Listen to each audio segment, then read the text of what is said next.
abusan for emamu nyina ache edamase se wafidie da ha se ya Adom TV suni ya wasempa 94.7 FM so na enanwumre na wotwe dwumadie ebre aso se ye debrema no papo eja tena se anwumre aba no pa na ase wo ya ye na anwumre emfa seda matwedi ampo se enne so wadom ye na wache ye nkwa ye da so awo ogefo bosome no emu twedi ampo adom ye ama enne ne da ye toso edu enkron ye wuramwe no na chese kakra wode yen eko na enne yesi adwai no ensem edapono so ya na wotwe dwumade se ne bribia ye no na wotwe bia wie ye ywono no enne so odomfo no adom yen ye wo bia ye de etopono so na wotwe nsem bebre na akoso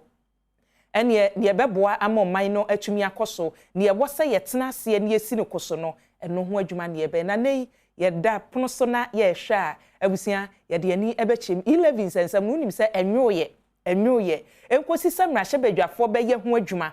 kwan ye esese wo faso edwono na se wo begye atomu a wagye atomu amena be ye adwuma wo mayi mu se wonyi ntomu a ye to atwena ye ho babi a ye koro no 11 sem no edasoa edapono so nti ene me kase ye no so afo abedi eche ye ohwo mayi sikasem so ne nsem ye ode atu dwafa ho Ghana fo anyebia Ghana fo se 11 wochi me ma no mma anase Ghana fo chechiri woso ono de ne ye watie muo no chese Ghana fo nka se wotie 11 no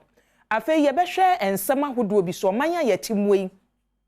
amanya atwa ye ho ahia ewa bibrem ato ye nyina no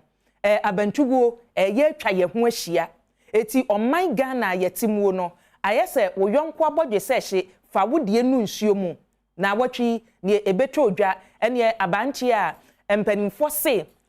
social media yi woni a wote so wo twero wo kan nsem akese watwero bi se 11 ye gitumu a ene menko a bantuguo anhwe ya medwo ewo mayimu emu nsem a prosifo sabre wache no a ye de na kokoto kwadu ye de abono se chirimupo bi wo ho aban a wote so wo ne watwero no ye gidi sanhwe ya wunya betu aban na gua na se amamuo papa no wo bebo agu empanimfo se won kwatwere mu emu ensem ye behwe na afa yutagefo wada so tifio court ruling abase won sanko no won kwakire ade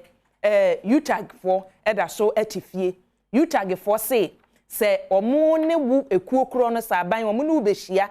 na mpanimfo edekuo na no ne behia awo na wo ka asem kire woni a wonyina nkra ne mu ntete nkra ne wo constitution ne se wonko no wonko bo empanimfo ewo mu nyina amane om ka se ane a na omaba eti efiri bnada ya court ka kire wo se mun strike no mun fa mra wieye mun kona mun ko kire ade na enkitaudie bia nto aso no